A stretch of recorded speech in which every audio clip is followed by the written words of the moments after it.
So first trimester or early ప్రెగ్నెన్సీలో మనము internal scan చేస్తే మిస్క్యారేజ్ అవుతుందా? హాయ్, నేను doctor Avani, senior fertility consultant. ఇవాళ let's talk about that. So this is the vaginal probe.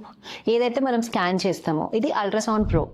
ఇది high frequency sound waves, కానీ radiation కాదు. So దీనివల్ల ప్రమాదం ఏమి ఉండదు. ఒకటి, చాలా స్టడీస్ ఉన్నాయి where it is very safe. Second, కొంచెం డిస్కంఫర్ట్ ఉండొచ్చు బికాజ్ మనం స్కాన్ చేస్తున్నాం కాబట్టి. కొంచెం స్పాటింగ్ కూడా కొంతమంది ఎక్స్పీరియన్స్ చేస్తారు తప్పించి దీనివల్ల మిస్క్యారేజ్ అయిపోవడం అనేది కాదు. Where as first trimester 10 to 12 weeks అప్పుడు మనకి ఈ స్కాన్ చేయడం వల్ల ఎర్లీ ప్రెగ్నెన్సీ ఎట్లా ఉంది, అది యూట్రస్లోనే ఉందా లేకపోతే ట్యూబ్లో ఉందా, which is called ectopic pregnancy, కూడా డయాగ్నోజ్ అవుతుంది. సో ఇది మనకి లోపల ఉన్న ప్రెగ్నెన్సీ బాగుందా లేదా చెప్తుంది. And it might tell us అది మిస్క్యారేజ్ అయ్యే ఛాన్సెస్ ఉన్నాయని కూడా ఇది డయాగ్నోస్ చేస్తుంది. కానీ దీనివల్ల మిస్క్యారేజ్ రాదు. Thank you.